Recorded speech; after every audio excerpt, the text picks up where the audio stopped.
Eight. Look at that. I don't know what this song is, but it says on the little playlist here that it's Christmas music. I kind of figured Christmas music would be a good thing to start with today, right?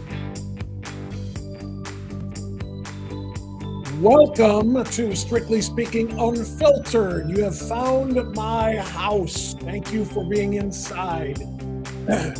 It's Christmas week, the 22nd morning of the 12th month, in the year of our Lord, 2025.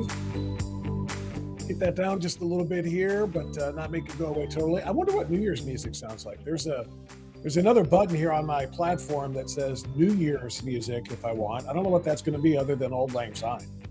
I don't know, but we're here. I'm gonna probably pop that up a little bit here. Let me do one other thing before we get really rolling. So just sit tight for a second.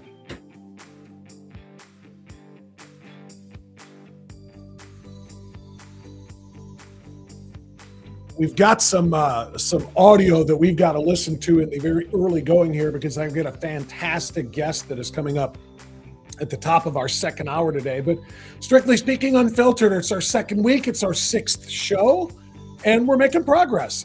People still, you would not believe the number of emails that I got over the course of the weekend from people saying, Bob, what happened? Where's your show? They haven't had the radio on for a while. And they turned it on to find me and couldn't find me on the radio and saying, what in the hell? And where do I find you now? And I'm sending out links. And apparently there are enough people. I mean, literally as of yesterday, I think, since yesterday, I should say, there have been about 30 people who have decided to follow and subscribe to the channel now that they know it's there. Like I said, there were quite a few people who had no idea. So I'm trying to get the word out the best I can. You know what I need, though? I need is you. This is a partnership. It has always been that way when we were on terrestrial corporate radio, and it's that way now. It's a partnership. I'm going to do my thing. I'm going to ask you to do your thing. I've got a lot of important information to share. I've got a lot of facts. I've got a lot of analysis, and I've got a lot of great guests. But you need to let people know we're here. Like I said, a lot of people just have no earthly idea that the show was moved to an online channel. So this Rumble channel is the home base. If you're watching this, we're pushing this out to Facebook live stream as well as my YouTube channel live stream. So maybe people are watching it there as well. But the Rumble channel is the home base. This is where everything originates from. And I really, really want you to share it. So if you would, not only like, follow, and subscribe, but make sure you share the channel. Let everybody know who we are, what we're doing. And we're going to try to make a difference. We're going to try to continue to influence public opinion so that people have knowledge and facts and information and education before they vote in the crucial 2026 midterms. And then we'll continue to try to inform and educate and enlighten in 2027 and in 2028. And as long as we need to fight for this republic, that's what we're here for. So we had great growth last week. We've tripled in 5 days. We've tripled the number of people who are following the show, even though, like I said, so many people don't know. I have not paid for one advertisement, on social media. I'm just putting it on my social media pages and asking you to do the same thing. I'm sending out an email every day, by the way, to let our subscribers to the Strictly Speaking This Week newsletter know what's coming up on each day's shows. It's coming in around 7:30 in the morning, just so everybody knows what's coming up at 10 o'clock. And I'm doing it that way as well. But I can really use your help. Like I said, it's a true partnership in terms of getting this thing to where we want it to be and to have the kind of impact that we want it to have. And why do people support it? They support it because they know the impact we've had for the last 11 years or so, especially in the state of Ohio, but in influencing and in analyzing and in getting answers and holding accountable some of our elected officials. So that's what the job is. And I really appreciate you being here for it with us. Our guest today in about an hour is going to be Claire Lopez, because we're going to respond to some of the, insanity, whatever you want to call it, that we saw from America Fest, particularly from the mouth of the once beloved and popular conservative champion, Tucker Carlson, who has now become, according to online, I don't want to call them trolls because I'm on their side, but people who are sick and tired of what Tucker is doing, he's now Tucker Qatarlson, as in Qatar, Qatar or Qatar, because that's where he's apparently building a home there. He loves Muslims. He's become a secret jihadi without being the secret part. And he and several others are doing their level best to try to downplay and minimize the threat that radical Islam poses in the United States of America. So I'm bringing on Claire. I mean, I've got a roster, in all seriousness, of some of the best, most knowledgeable experts on the Middle East and on Islam and on jihad and on Sharia in the business, in the world, really, quite frankly, but in the United States, between Claire Lopez and John Guandolo and Robert Spencer and Daniel Greenfield and many others, many with the Horowitz Foundation. There is information that we have access to on this program thanks to those relationships that very few people do. And that's what we're going to bring you. We're going to bring on Claire, and she's going to pick apart. By the way, massive kudos to others who picked it apart. At America Fest, Byron Donalds, Congressman from Florida, Tulsi Gabbard, Director of National Intelligence, both did tremendous jobs on stage, also picking apart this narrative that Islam is just another religion, and we have the First Amendment in the United States, and so therefore Christianity, Judaism, Hinduism, Buddhism, every faith you can think of, Jehovah's Witnesses, and yes, Islam, they're all the same. Well, not the same, but they all have the same rights. No. Just no. Why? And this is what Claire and I will talk about. Because no faiths on the earth, in the United States or elsewhere, call for the murder of people who leave that faith, except one. That's right. If you're an apostate, if you leave the faith, you automatically have a fatwa issued and you're marked for death by Islam. It's in their tenets. It's part of Sharia. No other faith has that. And no other faith says, by the way, when we take over the globe as a global caliphate, if you're not one of us, you're going to be killed. You will either convert to us and you will pray with us and you will get on your knees on that rug 5 times a day and pray to a non-existent entity and some pedophilic prophet. If you don't pray with us, you're going to be killed. Sorry. So Claire's coming on in an hour. She's going to talk to us about all of this. It's a big deal. That's not where we're going to start there. We're going to start with the paintings behind me. We talked about this on Thursday and Friday, I think. Don't forget, Christmas is still a couple of days away. If you live in Northeast Ohio, you can go pick these up because the artist, Ray Simon, is from Northeast Ohio, and he is the artist who has the 16 by 20 prints available at the website raysimon.art, RAYSIMON, raysimon.art.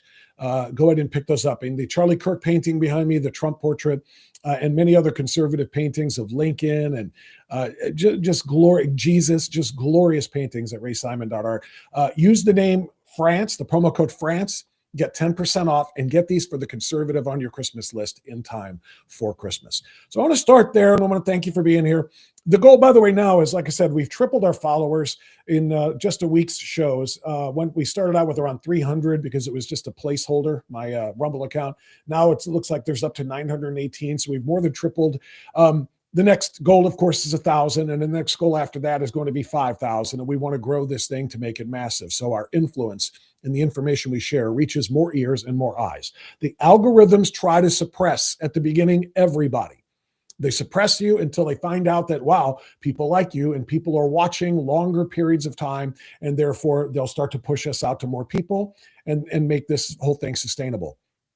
That's where you come in. Not only do I need you to like, follow, and subscribe, I need you to push play and walk away. Just put on play every video on Strictly Speaking Unfiltered on Rumble. Just push play. I think the option will be like play as a continuous loop or play continuous videos, whatever. Just let them run all day long. The more hours that people watch, the more we beat the algorithms because we have to do this together. All right. I want to start the show not with the radical Islam thing. I want to start the show with just an outrageous story. And maybe you saw this. It's getting a lot of play and a lot of traction right now on social media, particularly on X.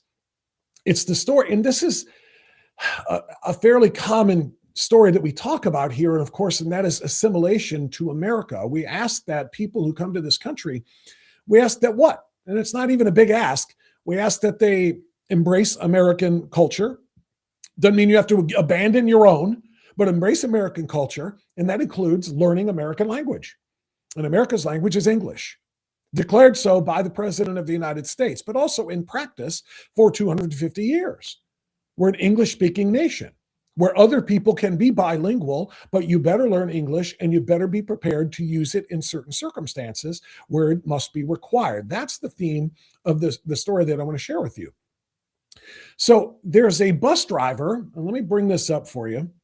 There's a bus driver in Pennsylvania who has gone viral because she lost her job. And I'm going to read this tweet to you in case you cannot see it clearly on the screen, depending on if you're watching on a phone or not. Americans are now raising funds for Pennsylvania school bus driver Diane Crawford, who was fired for asking Spanish students to speak English on her bus. So far, the fundraiser has raised over $3,500. The goal is $20,000 to help her. She put the sign up because a problematic student was riling up others in Spanish. Quote, I didn't know if he was bullying somebody, telling them to do something they shouldn't do. How do you keep control of your bus if you have no control? She's damn right. That is exactly the question that has to be asked here. It's a 2-minute story. I want us to all watch it. And then if you're not in the chat yet, by the way, please get in the Rumble chat because I want to get your opinions on this and every story that we cover today because I want to get people's other thoughts other than mine. I know how I feel about it, and I suspect how most reasonable people would feel about it, but I want to read and share what you have to say as well. But let's watch and listen first. I do care. I care about a lot. Caring is exactly what Diane Crawford says led her to serve the Juniata County School District and subcontract with Rohrer Bus. I don't know what else to do. I get Medicare and Medicaid now and SNAP. I had to go on antidepressants because of this. Crawford says her contract with Rohrer Bus came to a halt on February 1st after she put up this sign which read, out of respect to English-only students, there will be no speaking Spanish on this bus.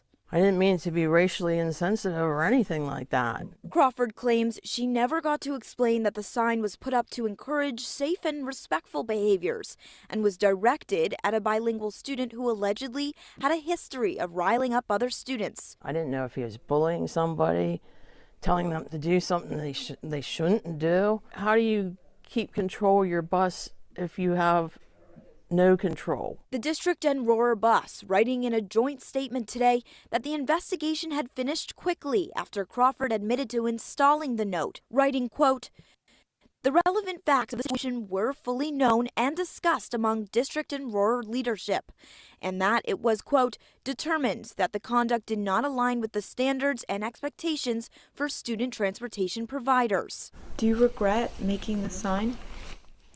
Maybe I should have worded it different. Maybe I should have said bullying has no bullying in any language, but I didn't mean it to be anything but to correct him. I dedicated everything I had to driving bus.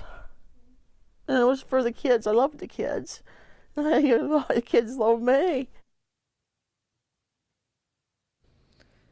Now, Crawford also says she's asking for upwards of $30,000 to help cover for her bus and the bus route that she has and bought in 2024.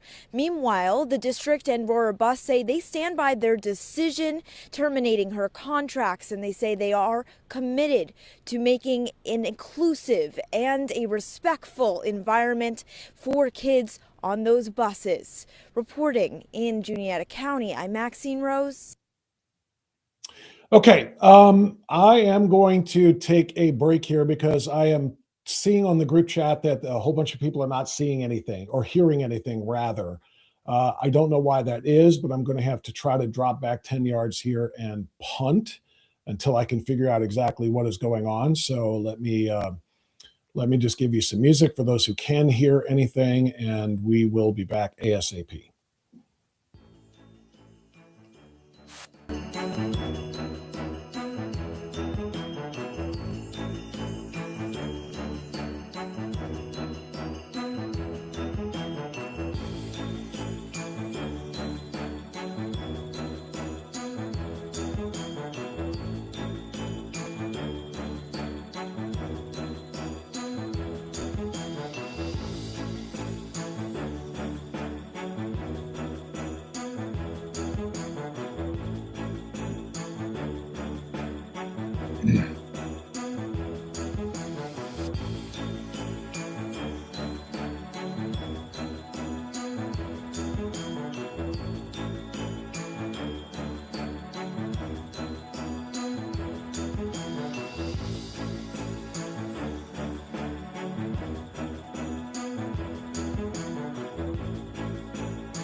Okay, I'm not sure. I'm looking at the chat as I played that story for you and shared that story with you.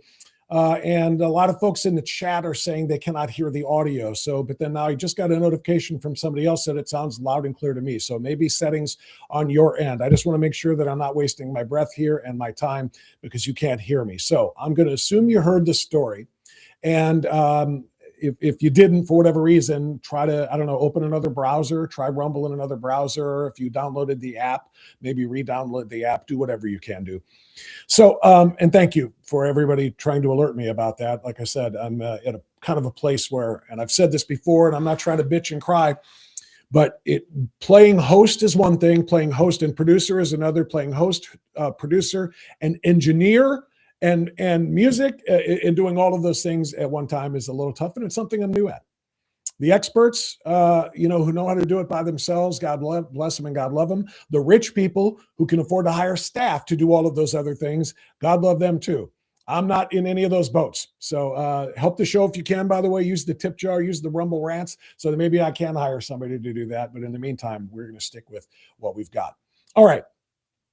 So what I want to share right now is a few of the messages, because this story has been posted, like I said, all over social media, and in particular X.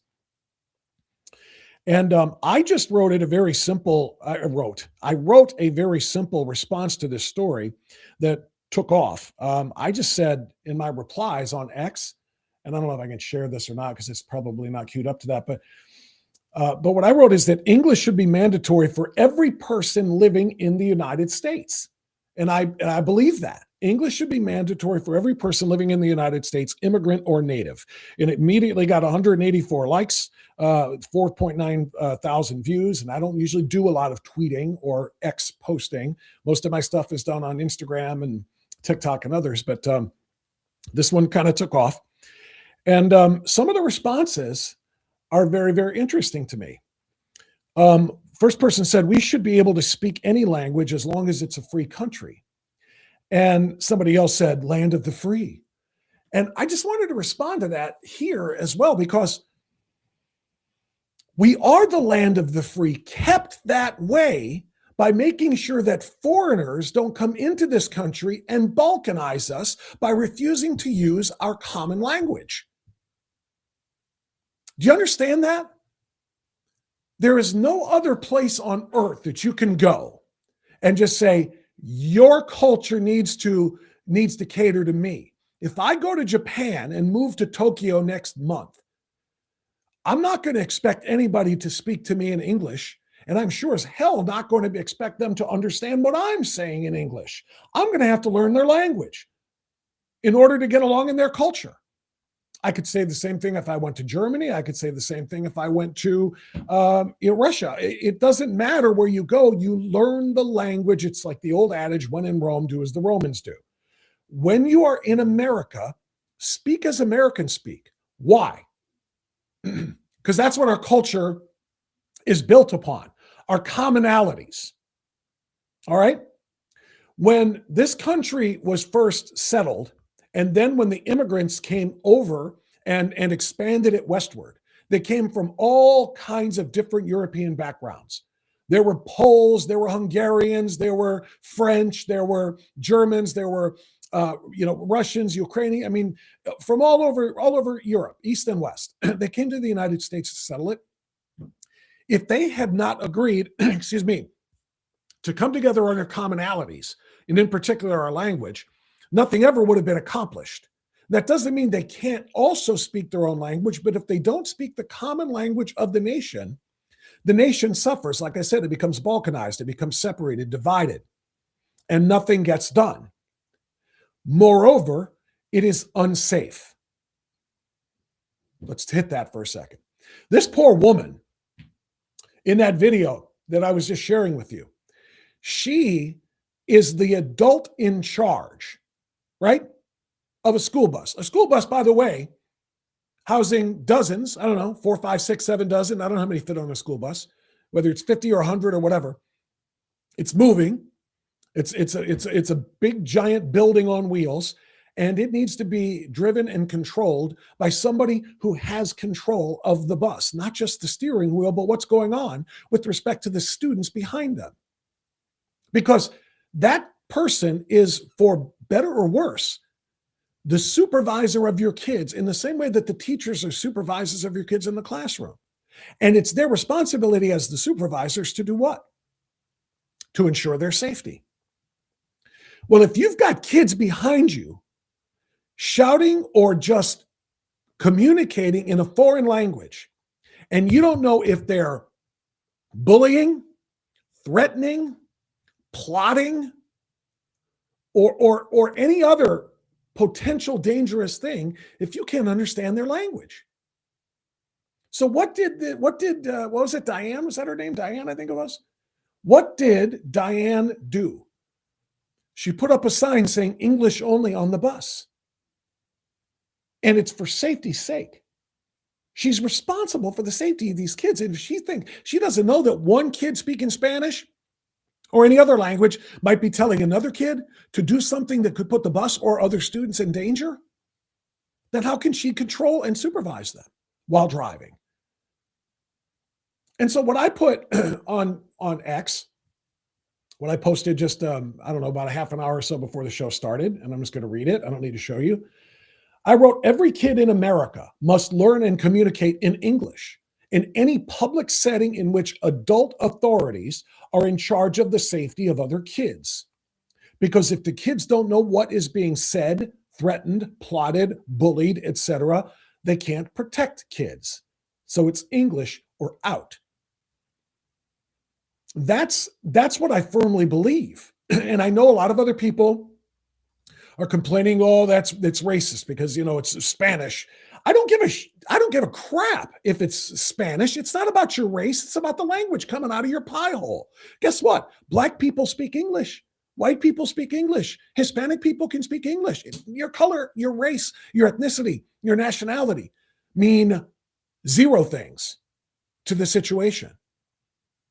When you come to a country, you are saying, I like that place. I like that place more than the place that I left. And so what I'm going to do when I get to that place is I'm going to adopt that place. And I'm going to adapt to that place. And I'm going to learn to assimilate with the people who live in that place. If you don't, then you don't love the place. And if you don't love the place, one-way ticket, out, back out. So we're getting responses again, particularly because this is an X story, and I'm sure it's on some other places too. But this is where I've seen all of the mentions about this morning, and it's important to point out all points of view, and I'm trying to do that here. So here's a contrarian. Somebody named Ed says the story doesn't say the Spanish-speaking kids don't also speak English. The driver had a supervisor who should have been informed of the unruly student. Kids can be suspended from riding as a consequence for being disruptive. Regulating language spoken is not within scope. I agree with most of what you wrote, except for the last part. It is absolutely within the scope of the person in charge of keeping kids safe has to be able to understand what kids are doing. That's it. If you're an English speaker, and only an English speaker, and you walk into a Chinese classroom trying to teach English as a second language to a bunch of Chinese kids, you have no idea what those Chinese kids are saying to one another. About you, about what they're going to do, about plots or plans to do to other kids. You have no idea. You're useless as a supervisor or a practitioner of safety. And that's your job. So when you're a bus driver, it is absolutely within the scope to say English only on the bus. And if you are not bilingual, become bilingual quickly, because you will not be plotting things or threatening or bullying other kids or whatever without my knowledge, because you're doing it in a foreign language. It is about safety first and foremost. That's what this whole thing is about. Sweet Mel AZ says, in fact, let's grab grandparents up when they come to visit from the old country if they didn't do enough Duolingo on the flight over, hashtag or abbreviated America. Fine, be a smart ass if you want. That's fine. Because visitors here, are a little bit different than people who are living here full time, and children who are being raised here and are being educated in our classrooms and being driven to school on our buses. At the end of the day, it is about safety. And then secondly, it is also about a bus driver's right to keep control of her bus. How the hell do you fire a woman who's been on the job for 30 years for saying, I'm worried about the safety of the kids behind me because I don't know what they're doing when I can't understand their language? So use the language that I understand, which is the language that the rest of this country understands, or you're not going to be on the bus anymore. The one messenger was right. The one poster on X was right, about, you can have students removed from the bus for unruly behavior, and you can do that.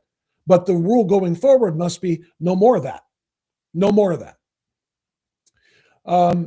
So sorry you're scared of other languages, dude. Talk to your therapist about that. No, I don't need a therapist, but I can tell you one thing. If I did, I would talk to my therapist in English, because that's what it's about.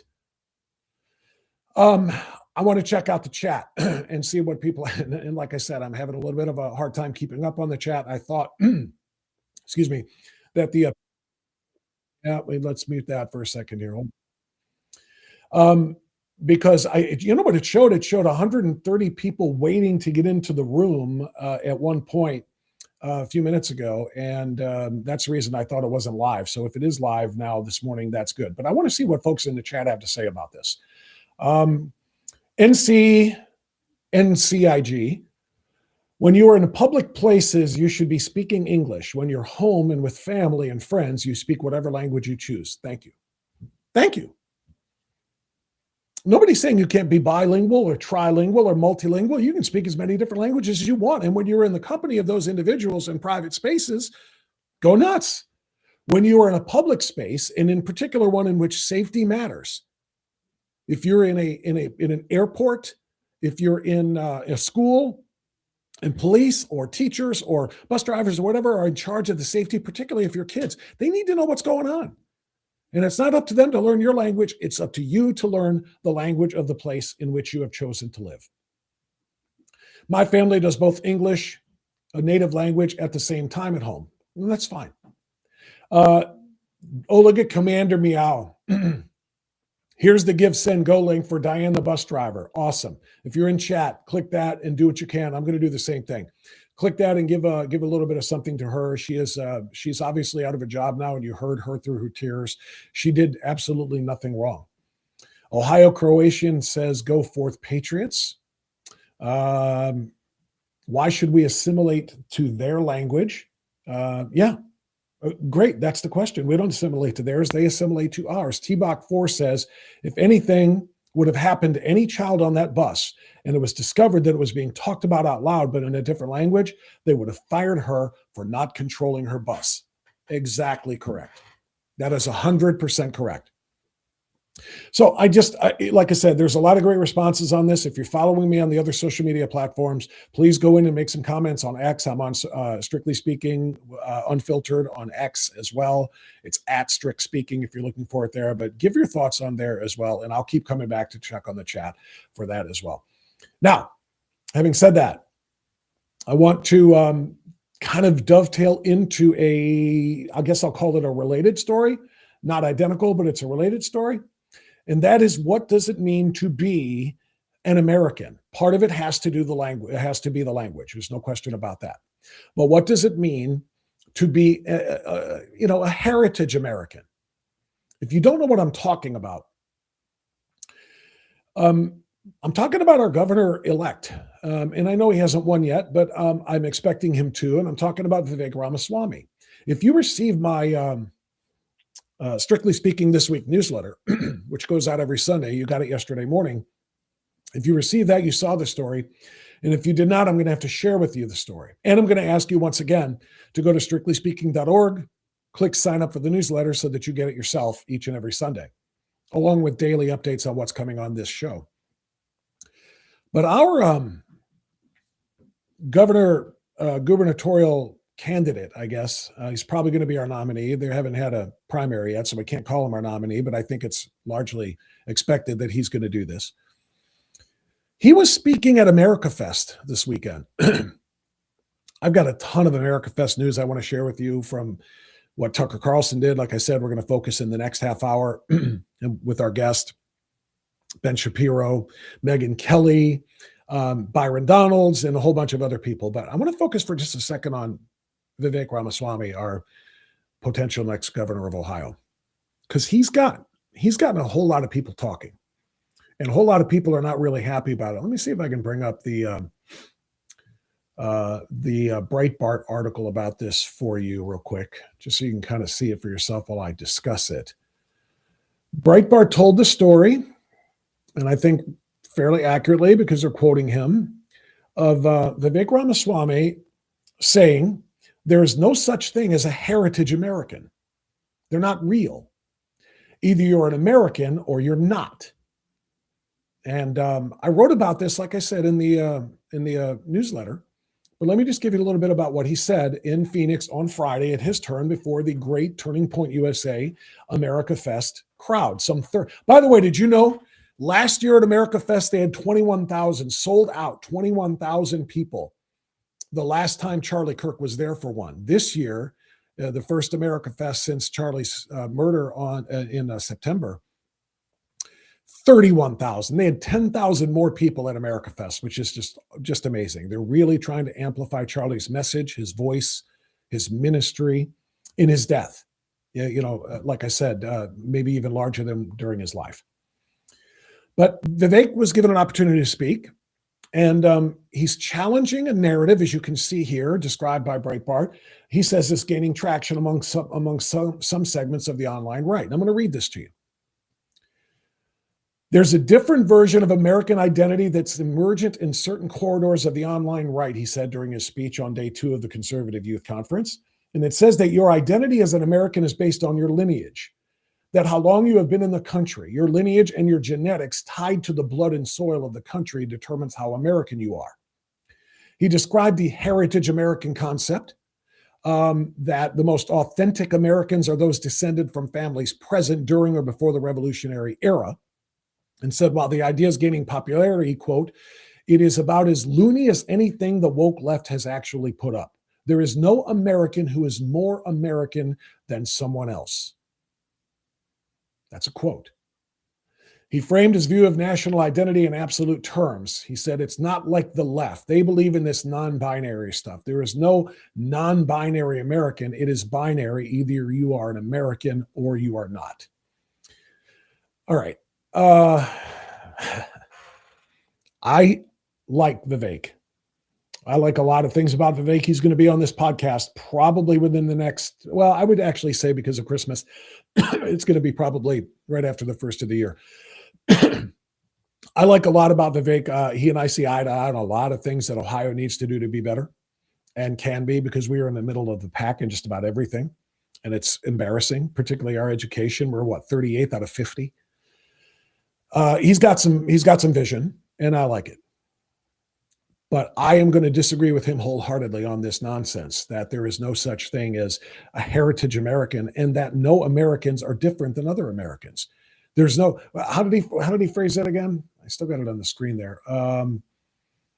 There is no American who is more American than someone else. And I'm sorry. And since this is strictly speaking unfiltered online, I can say this: bullshit. I call bullshit. You know who's an American? You know who's an American citizen? Ilhan Omar is an American citizen. Jihad Omar, as I call her. Sharia Tlaib is an American citizen. Her name is Rashida. I call her Sharia Tlaib with good reason. These are radical Americans whose loyalties lie with their countries of origin. Rashida Tlaib is first and foremost Palestinian. even though there is no Palestine. She believes in the Palestinian cause. She wears the keffiyehs, those checkered tablecloth looking things they wear over their shoulders and their heads. She goes to these rallies. She is Palestine, Palestine, Palestine, which basically means Gaza and let's kill all the Jews and take over their land. That's who she's loyal to. Jihad Omar has actually said at events, public speeches, she has actually said that she is Somalia first. She talks to her people in Somalian. I've been playing that clip. That I kind of put together of her going back and forth with Eddie Murphy, speaking in Arabic, which is kind of funny, but it's not germane to the point here. The conversation here, is about the fact that she literally prioritizes her home country and the people from that country more than America. Are you going to tell me that she's just as American as an American citizen who is born and raised here, who picks up a weapon and goes to stand a post to defend this country?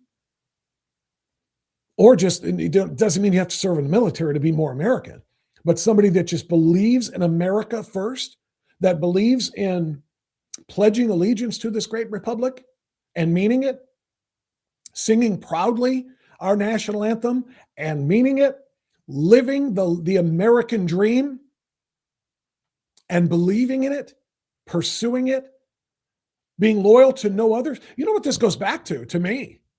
I would like to have a conversation with Vivek Ramaswamy and Bernie Moreno. Senator Moreno, Governor-to-be, maybe Ramaswamy, because Senator Moreno just introduced a bill. You probably remember this 2 weeks ago, maybe 3 weeks ago now. The time's running together since we just started this podcast last week. But Bernie Moreno introduced a bill, basically, that says no dual citizenship, particularly if you want to run for office. You can't be half in on the United States and half out because you are loyal to another country.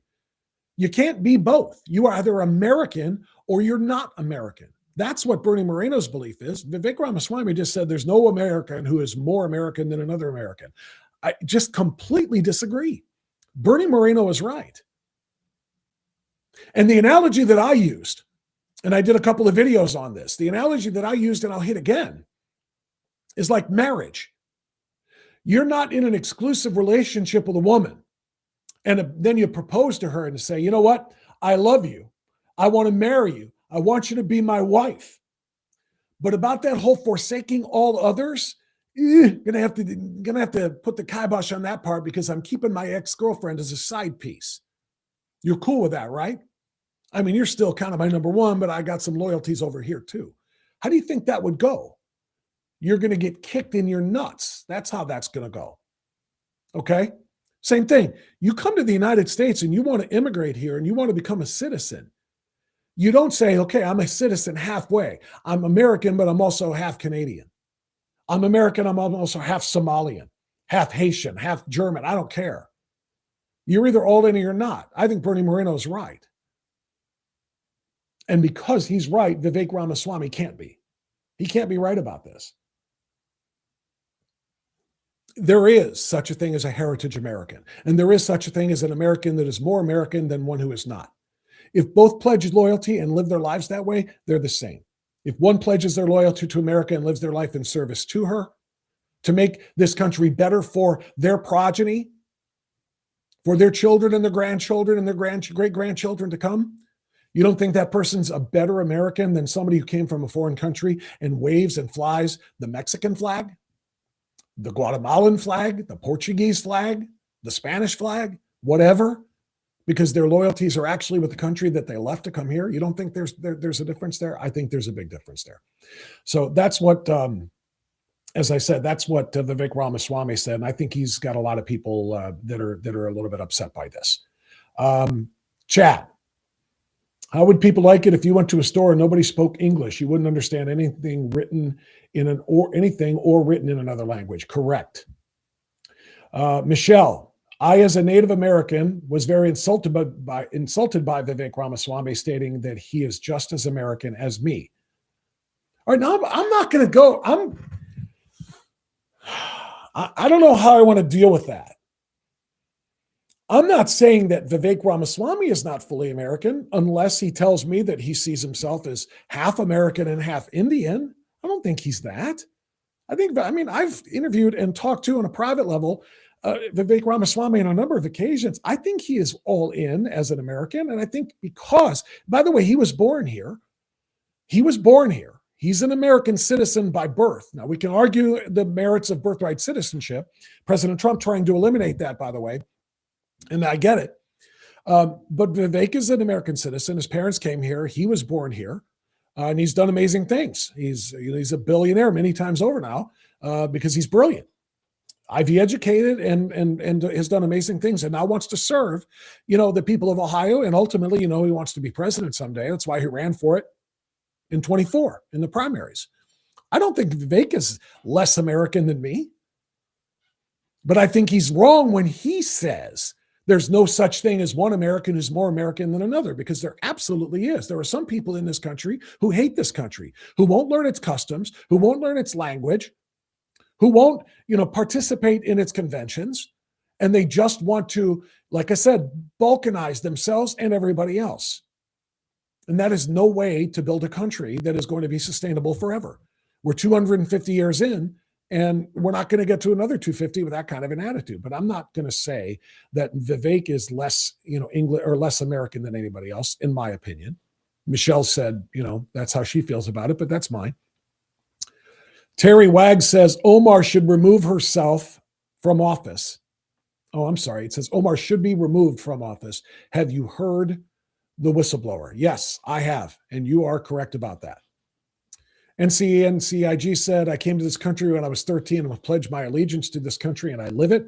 I do not want this country to be destroyed by liberal leftist ideology. Completely agree. Politically incorrect mechanic. Charlie says America was designated the standard language of the USA. That should be disqualifying to hold political office. Agreed. If you don't learn the language, it should disqualify you. But quite frankly, what Bernie said too, I texted Bernie Moreno when he released that bill, introduced that bill. And I said, is this for everybody, that there should be no dual citizenship, or just no dual citizenship for people who want to hold public office? And he said, everybody. If you want to come here and you have citizenship from another country and you want to become an American citizen, you must officially renounce your citizenship to that former country and just be all American, or you don't get to be American. And he speaks from experience because his family came from Colombia, and he and his family renounced their Colombian citizenship. They're just straight up all Americans now. So it's not like he's being hypocritical in any way, shape, or form. He's right. He's right about that. And I kind of am sad, literally, and disappointed that anybody would disagree with that, because I truly believe being an American is a privilege. The left likes to talk about privilege. They like to talk about white privilege. You're privileged to walk around with white skin. I call bull crap on that. But we are all absolutely privileged to be born American, or to be allowed to become a naturalized citizen, to become an American, through the process. We who call ourselves American are very privileged because it is the greatest place on earth. It gives us the greatest opportunity on earth. And that's why so many people want to leave their places and come here, but still hold on to their side piece. And I say no way to that. Bernie Moreno is right. We have to protect the culture. Keep the thoughts coming in. And don't forget, if you feel so inclined, hit the Rumble Rants button at the bottom, the little $sign there. Drop us a little tip. Buy me a cup of coffee. That would be great as we try to keep this thing rolling. I want to take it to the next level now. What's the next level, Bob? The next level is protecting the culture from people like Tucker Carlson. This is going to be a big part of my conversation coming up at 11 with Claire Lopez. So I want to set the table for you.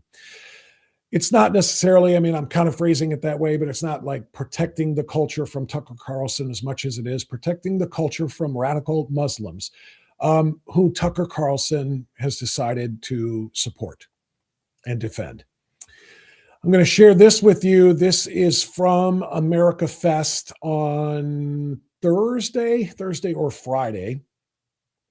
Tucker got his chance to step up there and say what he wanted to say, in response largely to Ben Shapiro, who tore him a new one. And I played Ben Shapiro for you last week. I don't want to go through all of that again. But I think it was Thursday or Friday.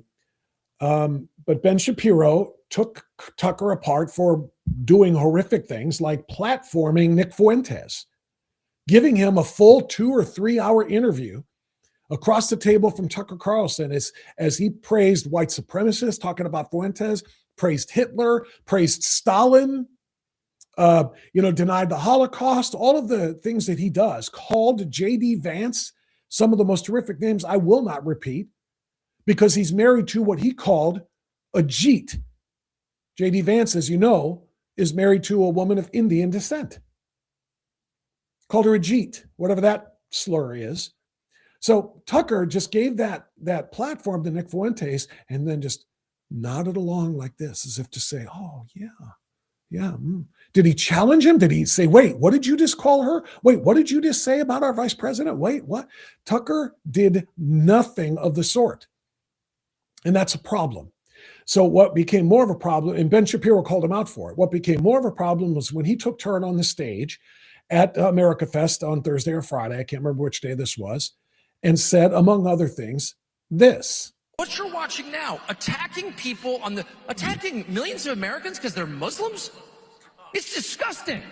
And I'm a Christian. I'm not a Muslim. I know there's a lot of effort to claim I'm a secret jihadi. I'm not. You should not attack people on those grounds. And you're seeing it from Republicans. What the hell are you doing? What you're doing is trying to divide the country. And I've lived through 50 years of this crap. All these fake race wars that they're always promoting. Oh, go hate each other. What you're watching. I want you to note 2 things about that. I'm going to play it again, but I want you to listen to what you're not hearing. Does that make sense? It might not until we hear it again. Listen to what you're not hearing when you hear Tucker talk. What you're watching now, attacking millions of Americans because they're Muslims? It's disgusting. And I'm a Christian. I'm not a Muslim. I know there's a lot of effort to claim I'm a secret jihadi. I'm not. You should not attack people on those grounds. And you're seeing it from Republicans. What the hell are you doing? What you're doing is trying to divide the country. And I've lived through 50 years of this crap. All these fake race wars that they're always promoting. Oh, go hate each other. Okay, Bob, what did you mean? Listen to what you're not hearing. What I meant was, what you didn't hear was a single sound of a clap or a single yeah from that crowd of thousands of people. Tucker Carlson, you could hear a pin drop under what he said, because nobody believes the shit that just came out of his mouth. That Tucker Carlson, which is going to be his new name, and it's something that I hope Donald Trump uses. Tucker Carlson, Qatar, Qatar, or Qatar. Tucker Carlson saying, what are you doing attacking Muslims? You shouldn't be attacking Muslims. Nobody is attacking Muslims. People are attacking Islam, and they're warning about Muslims. Why? Because Islam is not religion. Islam is a political movement that is hell-bent on taking over the world. That's not hyperbole. That's not exaggeration.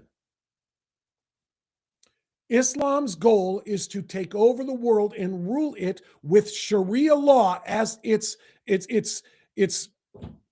base, as its core tenets. Sharia law will be imposed over the entire planet by the time they are done. And it has been going on and been building for centuries. Understand that. It has never changed since they invented this political movement and decided the best way to have it gain traction is to invent a prophet, Muhammad. Now, Muhammad was real. He was the one who started this. And to invent Allah and to invent, this bizarre subjugation of all who are not them. That every infidel who is a non-believer in the stuff that they invented should be killed if they cannot be converted to become a believer and to be subservient to the masters behind all of this. Their goal is to establish what is called a global Islamic caliphate. Claire Lopez will tell you what that means. I'll give you the layman's description of it. A global caliphate would mean a one world government and a one world religion that is the government. We would be a global theocracy. We would all be living under their tenets and their rule. All right? That is what is threatening all of Western Europe right now. Mass migration into Western Europe from Middle Eastern countries of Muslims who are coming there they're not moving to France and immigrating to France for the French bread. They're coming there not to learn about the history of the French, the history of France. I was going to say French Indian Wars or, their role in World War II. They're coming there to take over. And they're doing it in Italy, and they're doing it in Germany, and they're doing it in the UK. They're doing it everywhere they can. They have already gone down to Australia. And they are taking over. And they are outbreeding the natives in each of those places. They're outbreeding them. And when they outbreed them and through generations rising to voting age, because they're giving birth on especially here in the United States where we have birthright citizenship on American soil, or they're gaining citizenship through other means in the Western European countries. But then they are getting voting rights, and then they're electing themselves. How do you think Ilhan Omar is in Congress? They brought scores of Somalis in, got them citizenship and voting rights, put them all in one location and said, let's elect one of us. Now we've got a representative in Congress. And now we've got another and another and another. And pretty soon they take over. And the goal isn't to just continue America as is. The goal is to destroy America as is. Destroy capitalism. Destroy constitutionalism. Destroy religious liberty. We have religious liberty. We embrace religious liberty. We support religious liberty for religions, not for political organizations. Islam is a political organization. Now, I've done shows in which I've talked about the difference between Muslims and Islamists or Islamists, depending on your pronunciation. And I've tried to say that the Muslims are the peaceful ones. They're the ones who do want to just be religious. They just want to go and pray, face east, do their thing, come back into their headdresses and burqas and all the other stuff and just do their thing, and they're fine. And they're not out to hurt anybody. But the Islamists, like the new mayor of New York City, Zoltar, they're the dangerous ones because they believe in political Islam and they believe in that taking over thing that I just described, the caliphate. I have been corrected by John Guandolo, by Robert Spencer, by Claire Lopez. You don't understand. Those peaceful Muslims and those Islamists you're talking about, they're one and the same. It's just that the ones who actually stay peaceful, they're not real Muslims. They're the apostates because they're not following the teachings of the Quran and the teachings of Muhammad and so forth, which says kill or convert all infidels. The ones who don't want to participate are the ones who are not real true Muslims. So there's really only one Islam. And Tucker Carlson going out there and defending it, essentially defending, that takeover, if you will, that we were talking about. I'm going to play this again.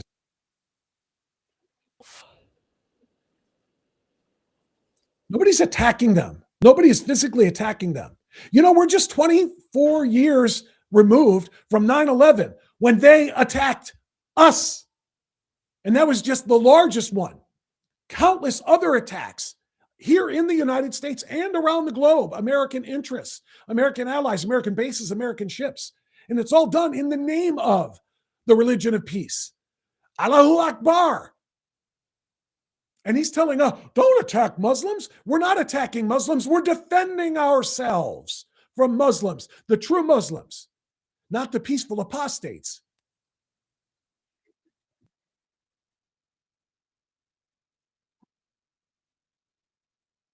You're right. I'll agree with you about that. Tucker, I'll agree with you. You're not a secret jihadi. You're just an out in the open jihadi. John Guandolo, who I'm going to speak with later this week, he's another one of the experts in this, tweeted about Tucker after he said this on Thursday. Tucker is now part of the global Islamic movement's civilization jihad, which specifically calls for non-Muslims to do the bidding of the Islamic movement for them. TPUSA should publicly condemn him and encourage other patriot groups to do the same. I could not agree more. And you know who else would agree with that? And who would not have allowed Tucker Carlson to come into Turning Point USA and to America Fest and say all of this? Is the man who founded Turning Point USA. Charlie Kirk would never have allowed that to happen. I'm going to share this with you. Charlie repeated on multiple occasions that Islam is fundamentally incompatible with Western culture. And Tucker Carlson coming on one of Charlie Kirk's stages and preaching support for Islam would not have gone over well. Here's a reminder. I have really started, as you know, speaking more and more about Islam. If you want to talk about how Islam mistreats women, we could talk all day long. Because you brought up female genital mutilation, which is a teaching of the Islamic faith. Most Muslim majority countries, you cannot criticize the Prophet Muhammad. Muhammad, the greatest man ever to live, the greatest example, was a warlord who married a 6-year-old, raped her when she was 9, and then kept multiple wives. Yeah. Remember President Donald Trump openly ran on a Muslim ban into the United States of America? Total and complete shutdown of Muslims entering the United States until our country's representatives can figure out what the hell is going on. Do you think Islam is compatible with Western civilization? Absolutely not. You get rid of Christianity, and then, even more dangerous, you go from secularism then to Islam. Because then you're like, well, we have to believe in something, and then you bring in a completely different ideology that's at odds with Western values. I debated at Oxford and Cambridge back in May. These are broken, conquered cities and towns. They're completely unrecognizable. When I go walk through Piccadilly Square and there's just more Muslims than native-born whites, or there's something wrong about that, and that is a metamorphosis and you have to wonder, like, did you vote for this? Did you want this? Did you invite it? I know a lot of great individual Muslims. My primary doctor in America is actually a Muslim, and he's amazing. That's not the point. You could walk the street and meet a great Muslim in London. The question is macro Islam compatible with Western values? Macro. Of course it's not. As many as 1 million white English children may have been the victims of Muslim rape gangs. Islam does not believe in freedom of speech. 11 slaughtered in the editorial meeting at the satirical weekly Charlie Hebdo. Supposed revenge for the paper's predictably provocative cartoons of the Prophet Muhammad. Islam does not believe in freedom of religions. And finally, whereas we in the West are very careful to try to intermix religion and state, they are commanded to actually go into the state and try to change the state to be more Islamic around the core pillars of Islam. Muslim armies move! Muslim armies move! We need to change the corrupt secular government. Those three things are antithetical to the West. In fact, this is the main reason why I decided to speak out, because after I left Islam, I had horrible deception and basically, oppression of my mind behind me. I wanted to get away from it, but I look into the world and I see people saying stuff like Islam is misunderstood. It's a religion of peace. It's not a religion of peace. It is not a religion that wants to coexist with you. We have today in the UK, in many other countries, we have Muslims preachers openly saying that the vision of Muslims should be to take over Western nations. سنخصبهم وسوف ننزل وسوف ننجب منهم لأننا سوف نفتح بلادهم. We've had imams in England saying they want to mount the West like a woman to be mounted and subdued. Gaddafi said something similar in the late 90s, saying that we're going to take over Europe without ever having to lift a sword.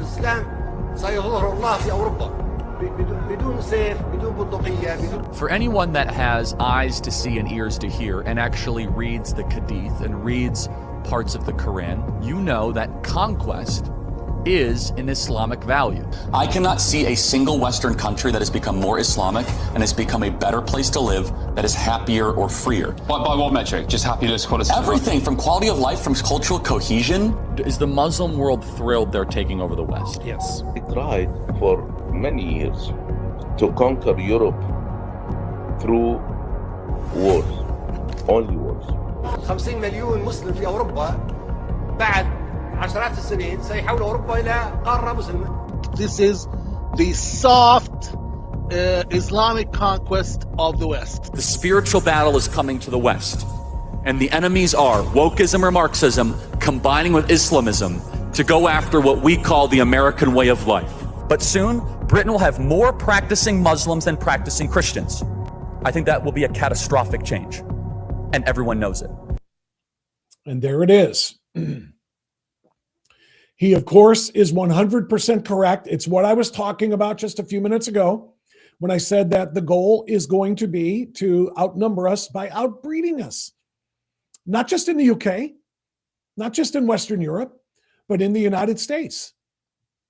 They flood the country like they were allowed to do for 4 consecutive years under Joe Biden. People think that the millions of people came into this country and across Biden's red carpet, came here from Guatemala, Venezuela, Nicaragua, El Salvador, any of the Central or Latin American countries, all to just come up here looking for, to escape poverty. 165 nations were represented in that invasion. 165 of the world's 203 or so recognized countries were represented in the Biden border invasion. And a huge number of them from Islamic countries, Islamic theocracies. They're not coming here to become American. They're coming here to turn America into their Islamic theocracy. That's what I meant when I was talking about protecting the culture. That's why everything that we have discussed so far, going back to, no Native Americans, no heritage Americans that Vivek was talking about, not having to learn the language, firing the bus driver because she because she asked the students to speak in English and not Spanish. If we can't have one culture unified by one language, we become balkanized. And if we become balkanized, we fall. It's the same adage that you've always heard. United, we can stand strong. Divided, we will fall. And that division is in large part, brought about by different languages, the refusal to assimilate in language and in culture. And Charlie Kirk was right. Islam is fundamentally incompatible with the West. Now, for now, that's all I can do is ask you to take my word for it. Let me rephrase. I don't want you to just take my word for it. So far, this is all you've been able to do is take my word for it. Now I'm going to ask you to take the word of somebody who knows much, much more about it than I do. Claire Lopez, as I mentioned, is a phenomenally successful professional. She is a former CIA officer. She is the founder and the president of Lopez Liberty LLC, an organization with a mission to alert and educate Americans on a range of national security threats. International as well as from the Islamic movement, the Muslim Brotherhood, collaborators among the ranks of Marxists and communists in this country. She has served as the VP for Research and Analysis at the Center for Security Policy. She's been a fellow at the London Center for Policy Research and a member of the Board of Advisors for the Canadian McKinsey Institute as well. She also served on Ted Cruz's 2016 presidential campaign as a national security advisor to him. She provides expertise as an instructor on Iran, Hezbollah, and the Red-Green Axis for understanding the threat, the aforementioned John Guandolo's organization. And he's going to be on with me later this week. But for now, let me welcome to our program one of the foremost experts in America, if not the world, on the real threat of Islam and jihad, Claire Lopez. There she is. There's that smiling face. Good morning, Claire. How are you? Good morning, Bob. Glad to be with you again. Congratulations on the show. Glad to see that you're back up on the air so quickly. Well, thank you. Yeah, we're doing everything we can. You know what? We don't have time to waste and let grass grow under our feet right now. 2026 is about to start. The actual campaigns for 2026 and the survival of this republic has started, and we have a role here to influence and shape Americans' views on this so that we do the right thing. So we're working hard as you always do, and I appreciate you coming on. Okay, Claire, I played for the audience before you came in Tucker Carlson's remarks, in which he declared, people say I'm a secret jihadi. I'm not. And my response is, you're right, you're not secret. You're an open jihadist, is what you are when you are defending radical Islam and telling those of us who are sounding the alarm about civilization jihad that you're going to define, that we are being bigoted and we are being, dividers, and we are being the hateful ones. Our culture is at stake. And as such, our survival is at stake. That's a very broad statement, Claire. Let's see if you can narrow it. Yes, well, you're talking about Tucker Carlson's speech this past week, about 4 days ago, at the AmFest American Festival, Turning Point USA's yearly annual convention, and attended by tens of thousands of many young people, others too, but loads of young people, which was fantastic to see. And it was there that Tucker Carlson took the stage after, though, in some numbers of speakers after Ben Shapiro had spoken earlier. And in large part, Tucker's speech was kind of a response and a rebuttal against Ben Shapiro. And I mean, I really hate to see what's happened to Tucker. He comes across now, and certainly in that speech, as a screeching, deranged banshee. It was hard to watch and to listen to. But going back first then to Ben Shapiro, because he spoke first earlier, lineup there that day. And what Ben Shapiro was talking about was a criticism of the movement, the conservative movement, and the direction that it was taking, the splintering within it, the controversy that is at a terrible time. I mean, looking forward to next year's midterm elections for conservatives, tearing apart the conservative movement. And I don't think that Ben Shapiro specifically named Tucker Carlson. I didn't hear his whole. He did. He did. He Okay. mentioned my name specifically because of his platforming of the Holocaust denier and the Nazi sympathizer Nick Fuentes. So he did call him out. Exactly. So that same day, that was Thursday, the let's see, the 18th of last week, the 18th of December this month. And Ben Shapiro, on that same day, published an article in an outlet called the Patriot Post. PatriotPost.us is their website. And much of what he wrote in that article is what he spoke about then at Turning Point too. And basically what he said in the article, what he wrote in the article, is that, he says, quoting here, one of the most persistent mistakes in modern politics is the insistence on flattering all ideologies, pretending that all human beings think the same way, want the same things, and are motivated by the same forces, which obviously is not true.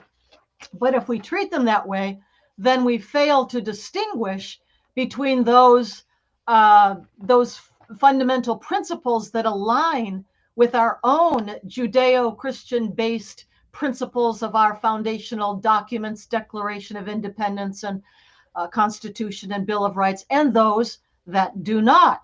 And so Ben Shapiro's criticism of Tucker Carlson basically goes to this idea that Tucker Carlson repeatedly now and on numbers of occasions has hosted on his show with a very large platform. I mean, he's got a large audience, large reach, and he has hosted what might be called very favorable, very soft interviews with anti-Semitic figures, including Holocaust deniers, and so this group called Stop Anti-Semitism. It is a Jewish civil rights group.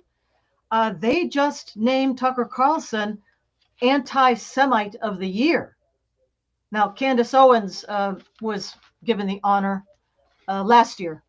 They just named Tucker Carlson Anti-Semite of the Year this year. And the reason, again, the same thing that Ben Shapiro was saying and writing, and that is that without criticism, with more acceptance than pointed questioning, Tucker Carlson is giving a platform to anti-Semitic figures, Holocaust deniers, and not not pushing back on them, and not articulating what really are the foundational principles of, up until now, the conservative movement, the MAGA movement, Make America Great Again movement. And those principles are solidly Judeo-Christian, and are bequeathed to us in our foundational documents by our founding fathers. Yeah, those titles, Anti-Semite of the Year, were well earned by both Candace and Tucker, quite frankly. The other thing Tucker did, and I don't want to deviate too far away from the topic here, which is I want you to explain to everybody watching today what true civilization jihad looks like. You and I did a full hour on this a few weeks back, but I want the new audience here to pick up on this. But Tucker, in addition to platforming Nick Fuentes with just a nodding, like everything Fuentes said, he just nodded, like didn't argue, didn't push back. Didn't push back. But he interviewed and trumpeted, I can't remember the guy's name, but a kind of a quote unquote modern historian. And he platformed him as well as one of the most knowledgeable and accurate historians, somebody whose principal belief and teaching point in this revisionist history is that the real villain of World War II was not Adolf Hitler, the murderer of 10 million people, 6 million of which were Jews. The real villain was Winston Churchill. Because Hitler didn't want the war. Hitler just wanted to take over and do his thing and wanted to just end it. And it was Churchill that said, we're going to go in and end Hitler, and led to all of these deaths. I mean, and again, Tucker gave the nodding, like, yup, not going to argue. So he has been, I don't know what happened to him, and I don't want this show to be about him, Claire, but he's really espousing some dangerous things that people need to be aware of. Yeah, I agree. And I used to be a big fan when Tucker Carlson still had his show on Fox. Same. And I enjoyed watching that show. But it somehow went awry after he left Fox. Hard to know, whether some of these positions of his predated his departure from Fox and he just didn't articulate them on that show. Or whether they sort of burst out after he left Fox, just don't know. But it's very unfortunate to watch. But the point that I think Ben Shapiro is making, and I think others may too, is that at this point in time, what we need to be doing is championing the foundational principles of our republic, and those are the principles of a Judeo-Christian based foundational constitution, other foundational documents, but not splitting, our movement, our conservative thinking apart, being dragged this way and that. I think the best thing at this point is to focus on our foundational principles. Maybe, as you're saying there, Bob, not so much on particular individuals who might be, kind of off the tracks at this point, but rather think in positive terms of those principles that really founded and need to this day to guide our republic. Let me throw some good news into this equation as well, Claire, because while you correctly talked about what Ben Shapiro did during the Turning Point event, and by the way, they had 21,000 sold out last year. This year, the first year after Charlie's murder, 31,000 people packed that 4-day event, which is just incredible. There's more movement in Charlie's mission and his death than there was in his life, which that's is a very positive sign, I think. And that so many of these are the young people. Again, his audience, Charlie's audience is those to whom he reached out were university students primarily, although high school too. Oh, that too. Yeah, there are massive numbers of new chapters on high school campuses as well. But so, in addition to Ben, and then of course Tucker doing what he did, we had Tulsi Gabbard, who is in a very important position here as the Director of National Intelligence. Tulsi Gabbard took to the stage to call out, without, I don't think she mentioned his name, but the entire idea that we don't have to be worried about jihad and we don't have to worry about radical Islam. So I want to play this and then get your reaction to this, Claire Lopez. Which issued a call to action to use American legal and political systems to implement Sharia law. This is already underway in places. This is already underway in places like Houston. This is not something that may possibly happen. It is already happening here within our borders. Paterson, New Jersey is proud to call themselves the first Muslim city. They are working to implement in their own governments these Islamic principles that are forced on people through the use of laws or violence. The bottom line is this: when we talk about the threat of Islamism, this political ideology, there is no such thing as individual freedom or liberty. As Charlie said over and over again, it is fundamentally incompatible with our nation's foundation of freedom.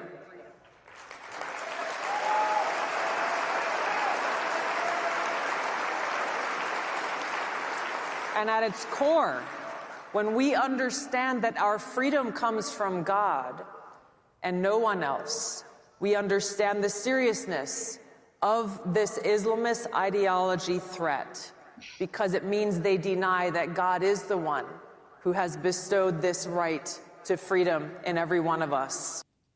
Okay, so Claire, obviously that's extraordinarily important. And she wasn't the only one, by the way. Congressman Byron Donalds also gave a speech in which he talked about the threat. And we all know that Florida is acting, Texas is acting in terms of declaring the Muslim Brotherhood and CAIR, terrorist organizations and so forth. But what Tulsi Gabbard had to say there is extraordinarily important. Can you build on that? Yeah, so she very rightly points out the threat of Sharia, that is Islamic law, and its complete, antithetical principles when juxtaposed against our Judeo-Christian based Constitution. There's a very good book, a monograph-sized book, published back in 2019, if I remember right, by Dr. Stephen Kirby. And the book is called Islamic Doctrine versus the U.S. Constitution. And I don't know if Director Gabbard has read that or seen that, knows about it, but it very clearly lays out in a few short chapters. It's not a terribly thick tome, but lays out how Islamic law, that is Sharia, is antithetical to the principles of our Constitution, certainly of the Bill of Rights. And what Steve Kirby does in his book is describe the antithetical, positions of Sharia versus a number of our bills, our amendments, the amendments to our Constitution. The first, second, as I remember, fourth, fifth, and I think 13, 14. In any case, I think we took 6 of them. I was the editor for that book back in, again, 2019, when I was still at the Center for Security Policy. So Director Gabbard has it right that this legal system, Sharia, is utterly antithetical to our own constitutional republic. What I would like to have clarified maybe a little bit better is that the doctrinal foundations of Islam, it's not Islamism. There's no such thing as Islamism or Islamist. I tried to explain that myself a few minutes ago, and I said, I'm going to let Claire do this. You do it so much better. But yeah, please. Yeah, those are made up words. If and when there's ever time for somebody like Director Gabbard to delve into the doctrine, the history, the law, the scriptures of Islam, the canon, in other words, meaning the Quran, the hadiths, the Sirah Rasulullah, meaning the biography of Muhammad, and the law itself, Sharia, were there time to do that, it would be very clear that those principles are utterly antithetical to those undergirding our own republic. And the other thing is that when one does take the time, and really it does take a lot of time perhaps, to delve into all of that, it becomes obvious that this is the definition of Islam itself. This is not fringe. This is not radical. This is not extreme. Those words, radical and extreme, denote a deviation from the norm. That's what that means. Those words mean in English. But if these are the norms, if jihad, Jew hatred, if those are the norms as defined in the canon of Islam, then that's not radical, that's not extreme, that's mainstream, normative, orthodox Islamic doctrine straight up the middle. And I think were we to really grasp, the importance of that point there, we would realize perhaps a little more the actual scope of the threat that faces us. And yeah, you set it up very well in the your first comments there, Bob, about coming Islamic followers of Islam, Muslims coming to a new place, not to assimilate into this American republic of ours, but to colonize. And there are examples of this, places in Texas, places in other states. I don't mean to pick on Texas, but other Michigan, certainly, that's one everybody. Michigan is a good one to name. Yeah, absolutely.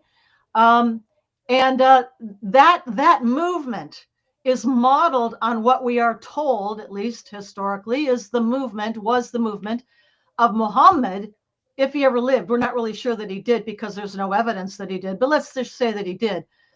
But the reporting, the in the historical record says that he began his mission in Mecca, but couldn't find very many followers. They were idol worshippers there, and they didn't want to give that up.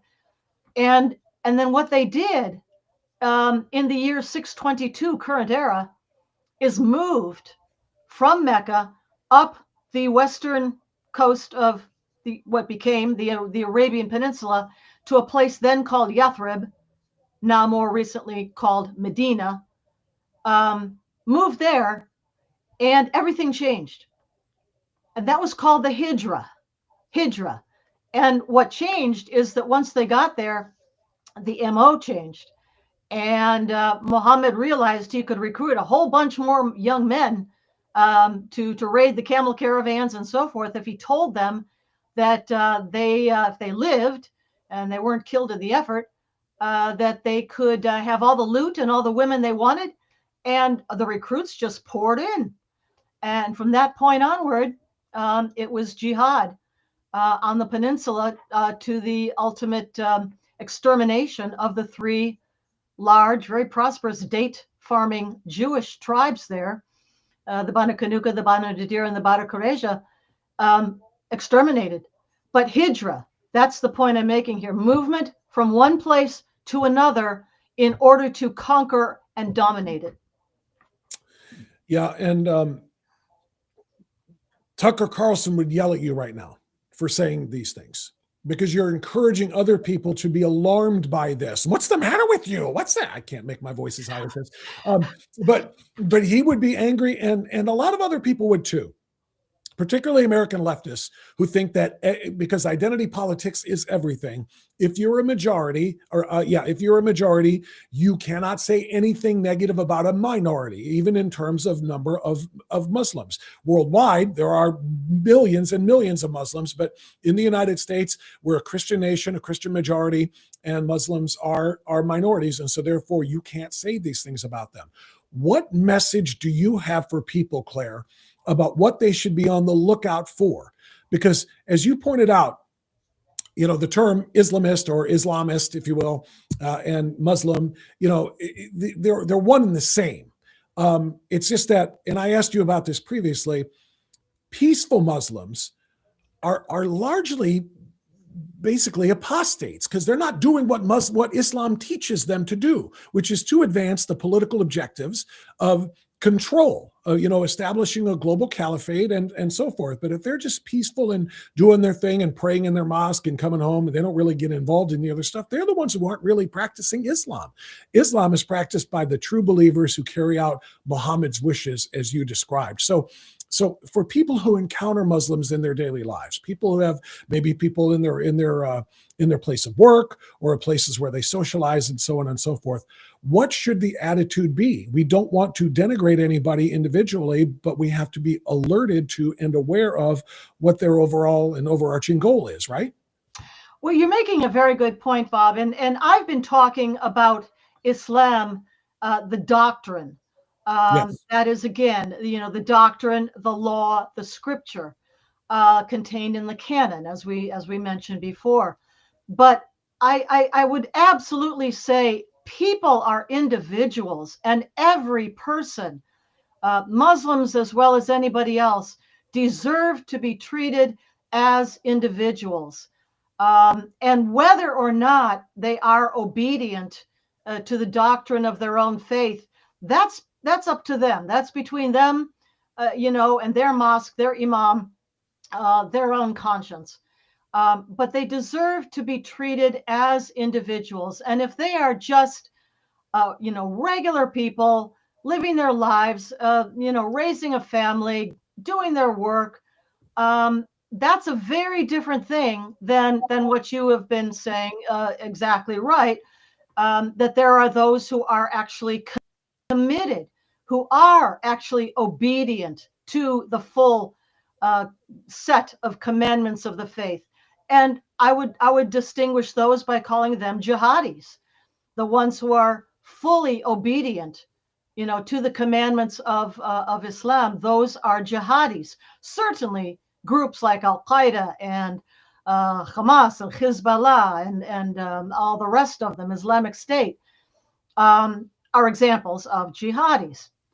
But every single person who may or may not identify as Muslim is a jihadi, by no means. No. But unless though, Claire, if I may, and I'd like you to make some more sense of this, unless their jihad is not the kinetic jihad, but the civilization jihad. And what I mean by that is, if we start to see larger enclaves you're 1,000% right to say everyone is an individual and they shouldn't be judged by their representation in this political organization that masquerades as a religion. But if they see it as such, we give them that benefit of that doubt. But if we start to see growing enclaves of individuals with whom we wouldn't ordinarily be concerned in any way, shape, or form, to the point where they are now starting to become a formidable voting bloc, which is why Paterson, New Jersey, we just heard Tulsi Gabbard talking about, in Dearborn, Michigan, and so forth. At what point do we become concerned about the fact that they're here and they're voting for themselves to take positions of leadership in our governments? Because that is the beginning, as I understand it from previous chats with you, of civilization jihad, where they're not here they're not all here to swing the sword. They're here to kind of blend in a little bit until there are so many of them, they start to gain positions of power. Can you explain that? Yeah, sure. So, just as you say, there are different kinds of jihad. Jihad is the obligation. Jihad is the commandment. To obey that commandment, it can take different forms. And as you're pointing out, exactly so, Bob, is that there is civilization jihad, as well as the kinetic, violent kind that I was talking about with Al Qaeda and Hamas and Hezbollah and Islamic State. Right. According to the books of law, Islamic books of law, jihad is warfare against the non-Muslim. Now, warfare in any context, can take different forms. And civilization jihad is certainly at least as much a threat here in America, certainly more so, I would say, than the violent kind that we see in places like Nigeria or elsewhere. So in the United States, when we're talking about civilization jihad, we're talking about what you're mentioning there, Bob, and that is infiltration of our societal institutions, meaning academia, meaning every level of government, elected and appointed office, meaning faith communities through vehicles like interfaith dialogue, for example. Certainly the media, social media, and that kind of infiltration is subversion, really. And I wrote about this fairly recently in a piece at American Greatness, and I called it. Let's see, I think I have it right here. Let's see. Here we go. A Muslim Brotherhood subversion targets all of Western civilization. American Greatness on December 11th. That was published there. And I lay out in that piece, how the early stages of jihad very well and often, can be subversive rather than violent. Violence, the last step. Violence is when everything else has fallen. But to begin to insinuate influence into what I'm calling the institutions of our society, that's the first step. And that's what we're seeing happen, certainly in places in Europe, Britain, France, Belgium, Netherlands, Sweden.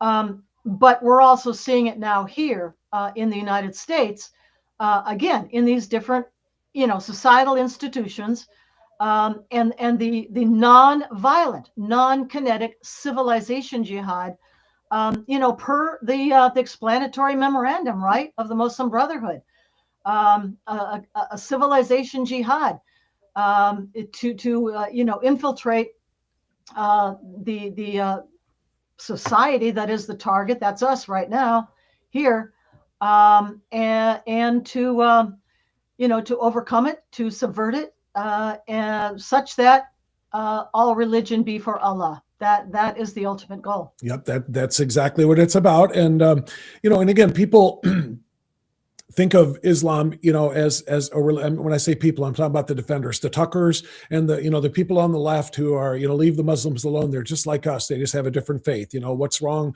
What's the difference between them and, Buddhists or Hindus or, or Christians or Jews or anybody else? And the answer is, sorry, but I don't know of any other faith that literally teaches that if you are a member of that faith and you apostatize and you apostatize and you leave the faith, you are marked for death. There's only one faith that does that. And that means it's not a faith. That means it's a prison, an ideological prison, maybe a spiritual prison, but there's only one faith that does that, and that is Islam. And there's only one faith that teaches, ultimately, when they establish total control, that all persons will either submit to Islam and follow the rules of Sharia or die, convert or be killed. And that's the reason this is so alarming. We don't want to try to cast aspersions on anybody for their quote unquote faith, but this is beyond faith, obviously, Claire. And this is what I think that's why Charlie was as emphatic about this as he was. Byron Donalds, Tulsi Gabbard, Ben Shapiro, a number of other people saying, look, you better be aware of this. It's not just about anti-Semitism, because guess what? You've heard this phrase too. First they came for the Saturday people. What's next? Next they come for the Sunday people, and they're coming for every people. And that is to establish, that global caliphate that they dream of. Final thoughts, Claire. Well, I think the final thoughts that I would offer are that it is our very system here in America of an open society, of a tolerant, generous society willing to welcome, those coming here from other places if they come legally, and expecting, though, that when they do so, they're going to assimilate into our system, our culture. And obey, of course, the laws and the laws derived from it of our own Constitution. But when those come who do not intend to assimilate, who do not intend to become real Americans, our system of openness and generosity, our natural inclination as Americans, can sometimes work against us. And so that I think is why the alarm is being sounded, yes, by Director Tulsi Gabbard for sure, by others, including Charlie Kirk did the same. He was brilliant in so many ways, and that's just one of the areas that he understood so well. But we have to realize that unless we are on our guard, open-heartedness and generosity can be used against us, and our system, can be manipulated by those with malign intent, and that's what we have to be alert for. Not just the violent or the terrorist kinetic kind of threat, because that's not what we're up against. Not yet. Other places are. And we've had attacks here too, of course, as well. 9 certainly, and many more since then. But the point is that the subversion part comes first, and our system is all too open and generous sometimes to not realize the threat of subversion, because we're so much on the alert only for the violent kinetic part, but realize that the leading edge is subversion. You know what, Claire? I just thought of one last question for you, because you started talking about being alarmed, or being aware, and sounding the alarm and so forth. And it's one thing for the people to be aware, influencers, people like you and I here talking to try to educate people who don't know this much about it, and what to be, on the lookout for and so forth. And it's one thing for a few executives like Governor DeSantis and Governor Abbott in Florida and Texas, saying, no land acquisition by Muslim groups. The Muslim Brotherhood is a terrorist organization and so forth. But let's go into your world for a second. The world of the quote unquote deep state. You were in intelligence. You were in the CIA. What do our intelligence agencies know or think or feel about this? Is this something that's even on their radar, or do they only sniff out or try to, prevent and respond to kinetic attacks, kinetic jihad? Are our agencies working behind the scenes and seeing that the threat to the republic is just as real from civilization jihad as it would be from 9/11 style attacks? I really have to say I have no idea. I've been out of government service now for 26 years. You still got friends though, right? No, actually. But when the way that we can perhaps get an idea of their thinking is in the language they use.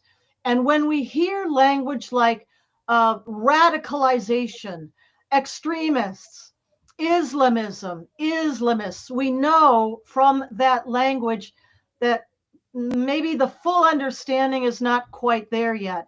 And, when we have a Governor Abbott of Texas, a Governor Ron DeSantis in Florida, wonderful governors, both, much to be admired. But when they go after, the Muslim Brotherhood, CARE, Council American Islamic Relations, a Muslim Brotherhood front group, to try to designate them as foreign terrorist organizations, then you just kind of wish, well, if I could just talk to them a little bit. These groups in America have never once committed a single act of terrorism, which is kinetic violence against Americans in the United States. They just haven't. But what they have done, certainly, would be material support to terrorism. That's a separate law. And that was the premise of the Holy Land Foundation trial that concluded in Texas in 2008. Material support is in the criminal code. But, also it's a, going after something that doesn't exist at the moment, not yet. If we allow the subversion to continue because we're myopically focused only on violence, which they don't do. They don't do terrorism. They do subversion. Then we will miss the early stages.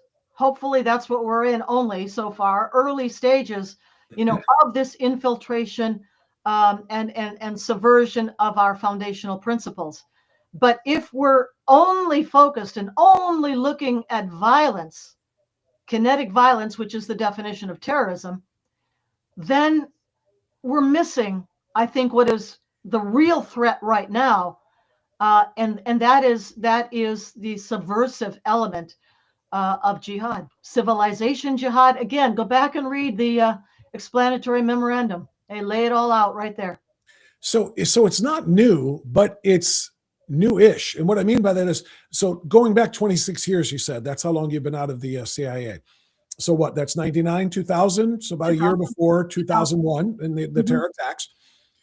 Were the agencies aware then of the civilization aspect of jihad that you said is in the writings? Or because, we've all seen documentaries and maybe read some books on signs that were missed as far as 9/11 and the plot and the plan, and things should have been done, prior to that. Osama bin Laden identified, Clinton had an opportunity to take him out before he ever did any of these things.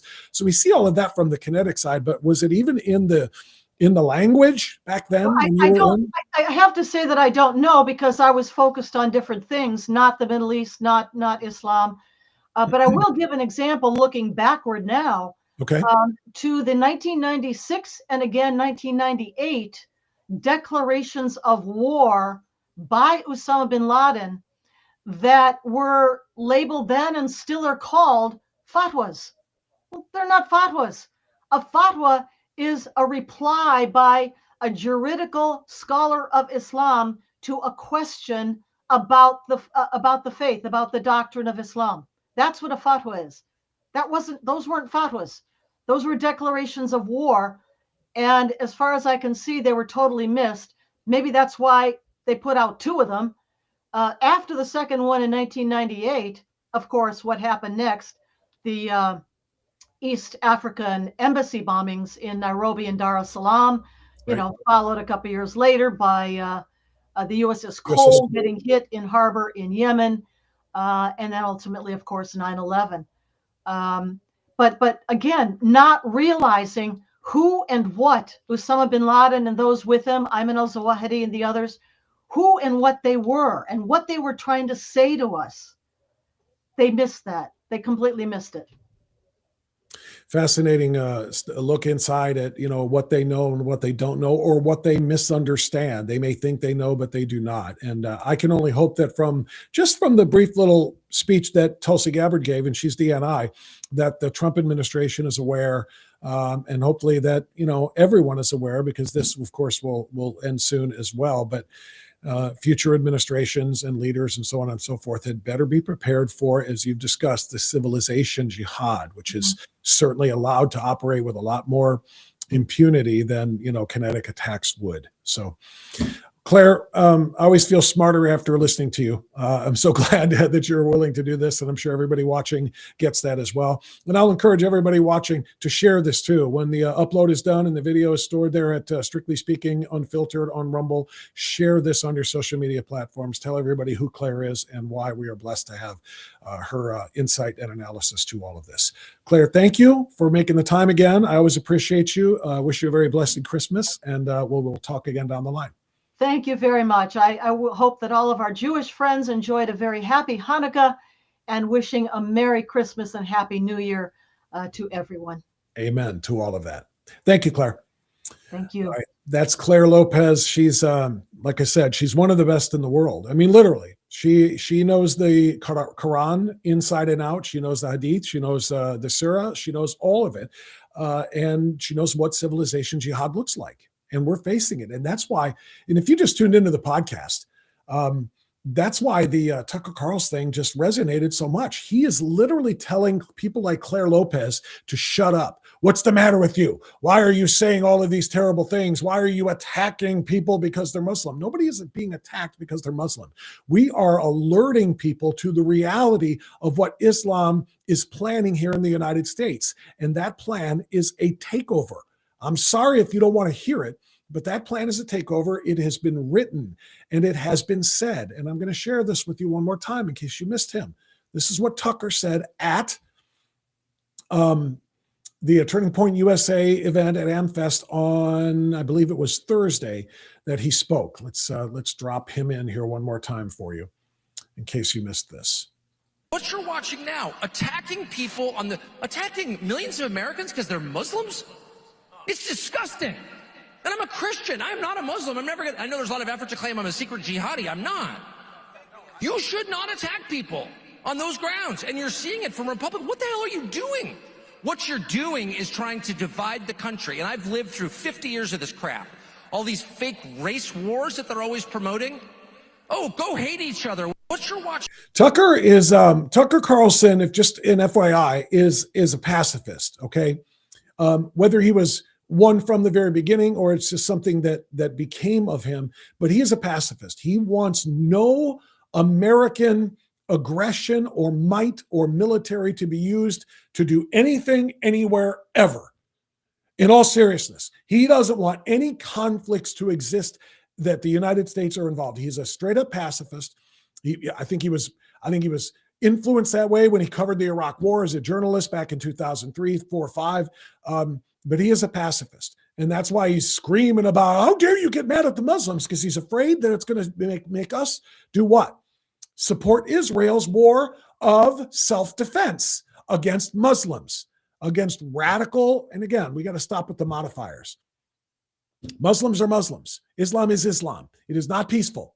It is violent. It is dangerous. It is, by its intent, to destroy others. It is aggressive, to destroy all other faiths, governments, militaries, etc. That is what Islam does. And so Tucker doesn't like the idea of conflict with Islam because that could lead to wars. His pacifism is a huge factor in all of this. I want to give you one more because I teased it or talked about it with Claire. I played for you DNI Tulsi Gabbard's alarm and concern over this. I did not play for you Byron Donalds. Byron Donalds is one of the true rising stars in the Republican Party and in the conservative movement, congressman from Florida, probably going to end up being governor of Florida when Ron DeSantis is done. But he took to the stage at Turning Point USA at America Fest as well and talked about the threat of Islam and its partners, socialism and communism. If you really think that coping and seething is the path to victory, you're fooling yourselves. I've been in the conservative movement for 15 years. Here's what I know. The path to victory is a movement united based around core principles that knocks doors, that goes speaks to voters, that registers them to vote, and gets them out to the polls. That's victory. Victory is finding leaders who stand by these principles. And do you agree with them every single time? No. But you agree with them far more than we will ever agree with the radical democratic left. Because democratic socialism is the thing that will destroy America. Radical Sharia is the thing that will destroy America. Stealing puberty from young people is the thing that will destroy America. And so what I choose to do now is I choose to build a movement and be a part of a movement that stands on principle, that stands on strength, that loves the people in the movement, even sometimes when they piss you off, but has a spirit of self-discipline. Because what I know is you can't form a winning unit if you can't stay focused on the mission at hand. So it took him a while to get there, obviously, but he's right. He's talking about democratic socialism, aka communism, aka the Democrat Party. but also its marriage to Sharia. Because that's, those of us who have been following this since way back in the primaries earlier this year, when everybody was shocked that Zoltar, otherwise known as Zoran Mamdani, won the Democrat primary and that ultimately ended up winning the election for mayor. He's all of that built into one person. He is an Islamist, meaning Muslim, and a political believer in political Islam that he wants to establish. He is a socialist and communist, again, by his own words. Yeah, they try to use the modifier Democrat or democratic socialist, but it doesn't matter because it just is what it is. There's Islam and there is socialism and communism. There's no modifying it. Nothing that makes it a little bit more genteel and a little bit less dangerous. It is all extraordinarily dangerous, and that's kind of the point here. So I think it's important to note that the Democrats embraced him, rallied around him, and now are rallying around, the defense of people like him, which is Muslims who are coming in, we're being told you can't criticize them or you're a phobe, you're an Islamophobe, or you are, somebody who's a supremacist who is going to try to harm the people who believe in that faith. And the reality is, I'm no longer afraid of or in denial of the word Islamophobe. You want to call me an Islamophobe? Fine. Because I should have a phobia or a fear of Islam, and so should you. If you don't have a little bit of phobia for a political operation bent on world domination, masquerading as a religion so you can't criticize it, then you're missing the point. You should have some phobia. You should have some fear of this. It doesn't mean you'll harm anybody as a result of it, but you better be alerted to it, and you better be willing to counter it with your own, civilizational revolution. They're outbreeding us. I'll say it again and again. The great replacement theory that we are told is a racist thing to talk about, it's a real thing. And we're being replaced by a whole lot of different people with a whole lot of different agendas on this or in this country. All right? And when it comes to the Middle Easterners who are coming from the Islamic theocracies and Islamic dominated countries, they're coming here to take over. They're having babies. Those generations of kids are growing up, becoming voters, and they're voting for more of them until eventually there's going to be an Islamic bloc, an Islamic caucus in the United States House or Senate. I'll tell you what, this is some piece of good news. I guess I can share this with you. And I'll get into the chat here in a second to see if there's anything really interesting that you wanted to say. But this is from the Texas scorecard. And let me see if I can pull it up. I'm quite certain that I can. I'm getting a little bit better at this every single day that I do this show. There it is. You can see that. This is telling the story of a new caucus that is being started inside the United States House. Now, unfortunately, it's being started by a guy who's leaving, Chip Roy, because he wants to be AG in the state of Texas. But that's okay. Let's get it rolling.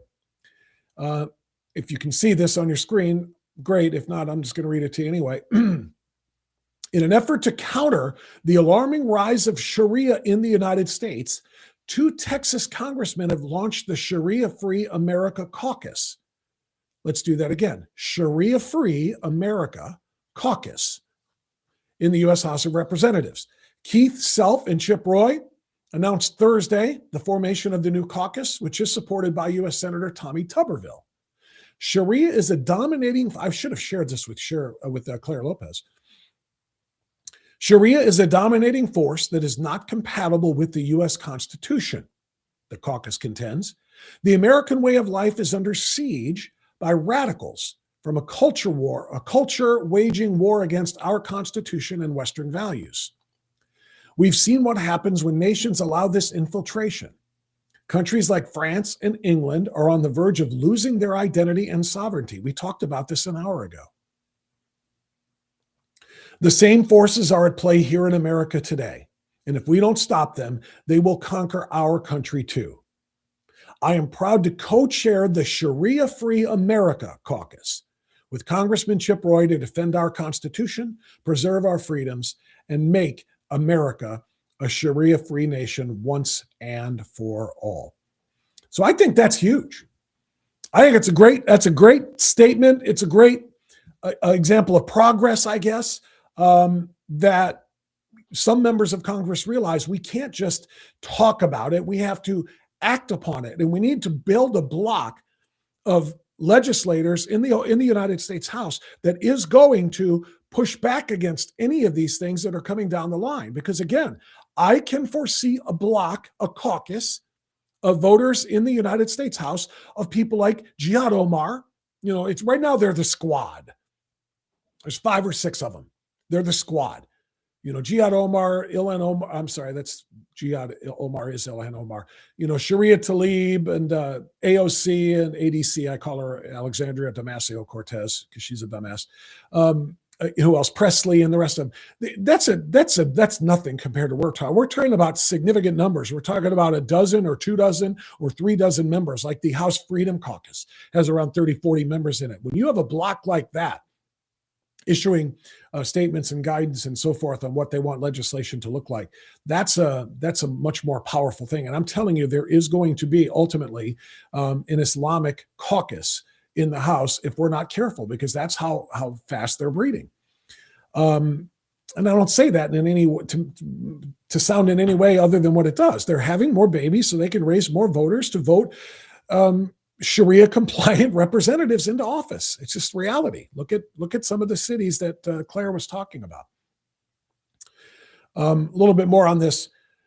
Recent Islamic violence in the U.S. and abroad has heightened Texans' concerns. Roy introduced legislation in October, the Preserving a Sharia-Free America Act, which would prevent all foreign nationals who observe Sharia from entering or remaining in the country. America is facing a threat that directly attacks our Constitution and our Western values, the spread of Sharia law. From Texas to every state in this constitutional republic, instances of Sharia adherents masquerading as refugees, and in many cases, sleeper cells connected to terrorist organizations, are threatening the American way of life. There is no freedom of speech, religion, or women's rights under Sharia. Europe should be a wake-up call to America, showing what the spread of Sharia law looks like. I think that kind of covers it. That kind of says it all. Thank you to Keith Self and Chip Roy for putting this through in the United States Congress and starting this caucus. And I just hope everybody else understands the threat as well. Thanks so much to Claire Lopez for that. Let me get a couple of comments in here from the chat. And again, thank you to those who are here and watching.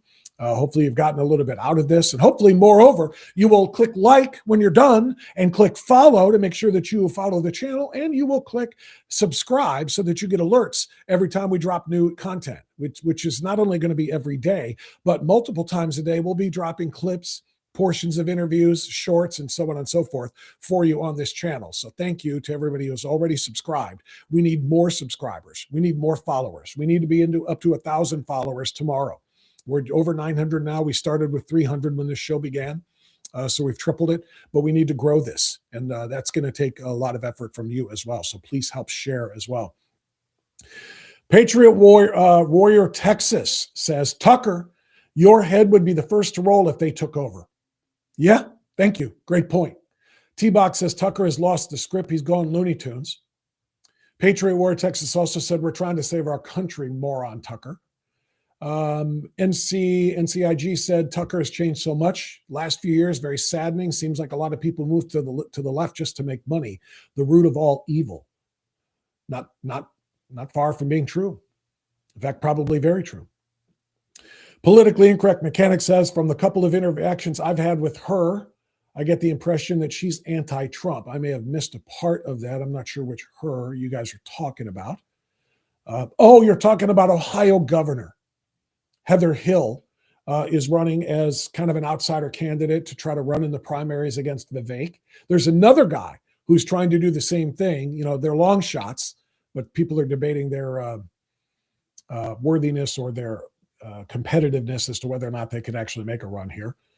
NCIG says, I do not have a problem with Muslim people. I have a problem with Islam, where if you do not agree with them, then you have to die. Bingo. Exactly.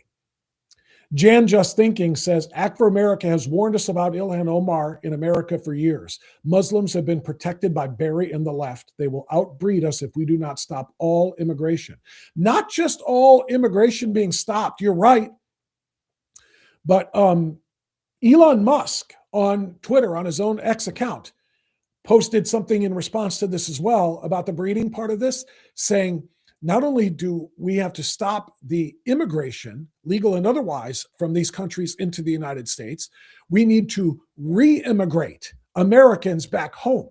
And not only deport and return some of these others and deny them the chance to come, but we need to re-immigrate into the United States, Americans, because if we don't keep creating and reproducing more Americans, we're going to be a foreign-dominated republic very, very shortly.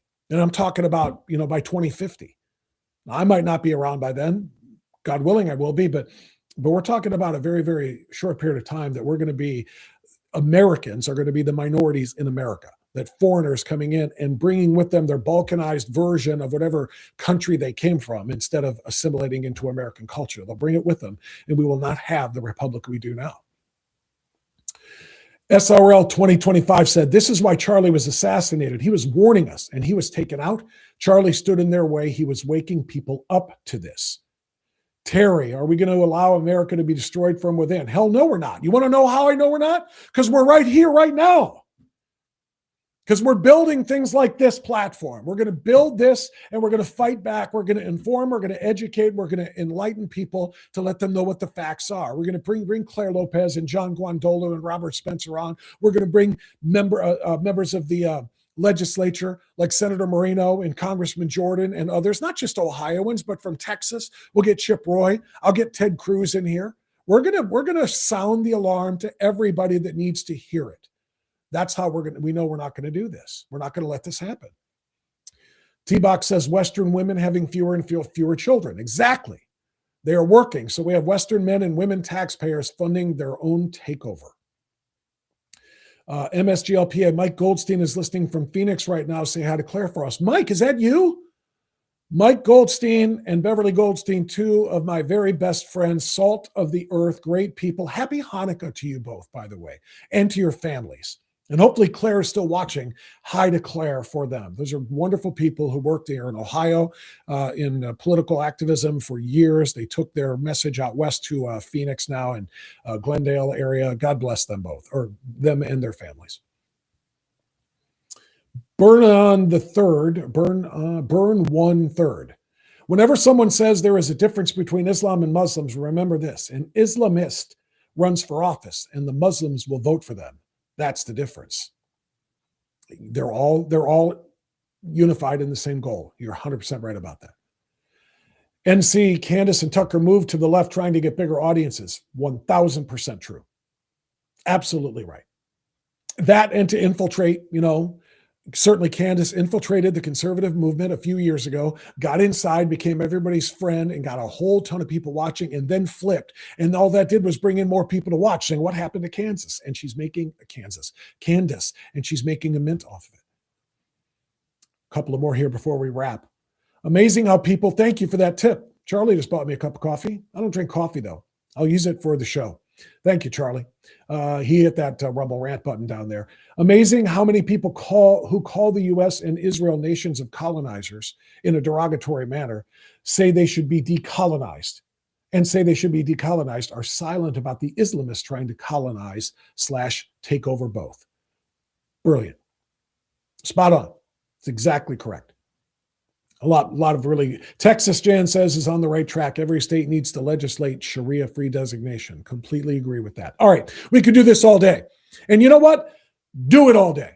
As I wrap today, I want to remind you again, I need you. We have to do this together. We are partners in all of this. If you value true, independent, conservative voices like ours, ones that are not controlled by corporate media, ones that are not controlled by radical government, follow me and share this channel. We need to grow faster rather than slower. Share the channel, like, subscribe, like, follow, and subscribe, and share it with other people.